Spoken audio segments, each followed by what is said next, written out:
It is illegal for me to tell you that my boys are male. I'm talking to my judge right now, Judge Mary Brown, Dallas County. I'm not going to follow your gag order. I'm never going to follow your unconstitutional illegal gag order. If you believe that gag order is constitutional and moral, you're obligated to give me the maximum criminal sentence under criminal contempt that you can give me, and I will issue a writ of habeas corpus, and we'll go to the Supreme Court of Texas, and we'll see who's right. That's the 5th time I've told you. I am not following unconstitutional laws, mandates, or orders ever again, and don't you do it either. You're conditioning the matriarchy to push you around. Don't do it. I'm going to say whatever I want, whenever I want, however I want, and I have a right to do it, and I have a duty to do it for my sons, and I'm going to continue to do it. I'm not one of these guys that's going to opine much about what the supreme virtues are, but I thought this was pretty good. You stand to lose everything, but you still do the right thing. So I've taken $1.2 million, took my retirement. That's what it's taken for me to defend my boy. Now they're trying to take my boy's genitals and eventually kill him. And if they think for 1 second that I'm not going to keep swinging and punching and kicking, they got another thing coming. I ain't stopping for nothing. And if I live like Diogenes in a pot with nothing but a woman nagging me all damn day, I'm happy to do it. I'm not stopping. If I'm going down swinging. Let's talk about how this happened. Let's go back a little bit. And I think this is really instructive in how our society is abusing the trust that men place in their families and the false views that many men have about the laws surrounding families. These are my boys. This is my son, James. You know, we go to church, and he noticed I wear a suit when we go to church, and this is me fitting him for his first church suit. That's them. They just programmed their first electric circuit, a voice-activated circuit that could turn a light on and off. You can see that Jude's very happy. Jude is very, very good at logic and thinking things through. He was very proud of that. That's James when he goes rabbit hunting. He heard all these stories in my family about me when I was a kid. I went out with an Apache throwing stick up by Lubbock, and I used to hunt jackrabbits all the time, bring a couple home for the pot. So he wanted to do that, so I got him a hunting boomerang from Australia, and that's him back from the creek after he got a couple of rabbits. So this is what happened to him. This is him at 4 years old. That's the website of his mom. She's a pediatrician in Coppell, Texas. I name names. Her name is Ann Georgilis. She is a pediatrician in Coppell, Texas. She had my son on her website to help advertise her business. All the while she was complaining that I was posting pictures of him on the internet. So I pointed this out in court, that not only is she posting on the internet, but she's posting him as a boy when it raises money for her, when it's commercial. She didn't even believe that he was a girl. The next day, that's how she put him on the website, in a pink dress with a bow in his hair. And it just really happened that fast. Do you know the court did absolutely nothing about this?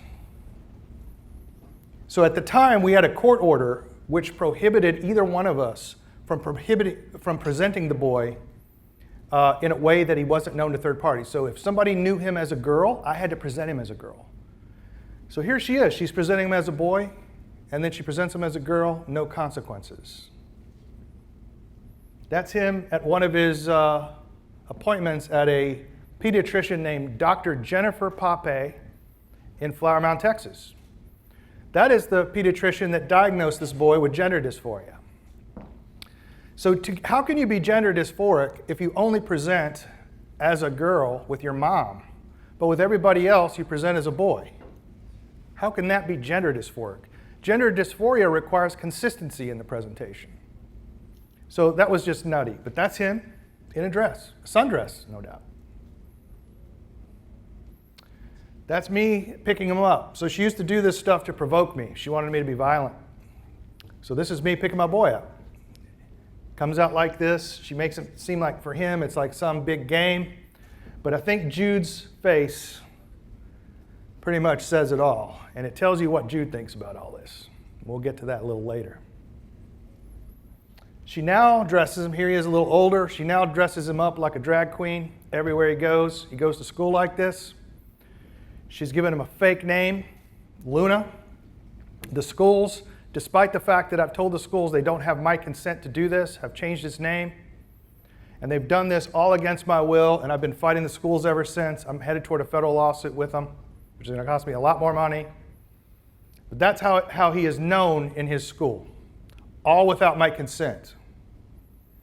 So I'm going to ask you, if you can't stop this as a father in Texas, do your children really belong to you under the law? Are they really yours under the law? We're going to get to that question too. The court actually ordered that my son be socially transitioned to a girl. It's the first time in Texas that's ever happened. I was enjoined from cutting my son's hair because Dr. Ann Georgelis said she wanted to grow it out long like a girl's. So the court enjoined me from doing that, but they never stopped her from transitioning my son. Think about that for a minute. I'm going to ask you again. Under the law, are your children yours? This is Judge Mary Brown.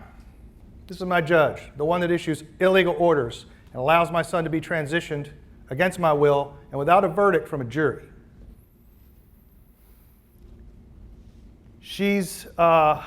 You can go out and see on YouTube hearings. People have recorded hearings. I've seen them on YouTube. I don't know the people that have recorded them, but they've recorded hearings and you can see her in action. And it's not much better than that picture.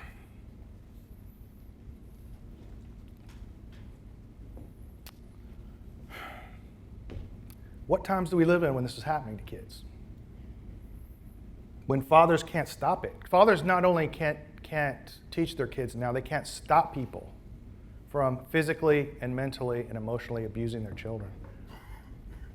What is it about this time that lets that happen? It's shameful.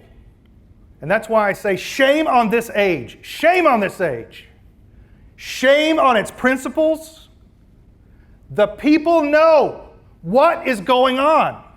Fathers know this is happening in courts. Judges know. Judges in Texas that don't want this to happen. Judges on the Supreme Court. Officials that sit on the Judicial Conduct Commission know this is going on.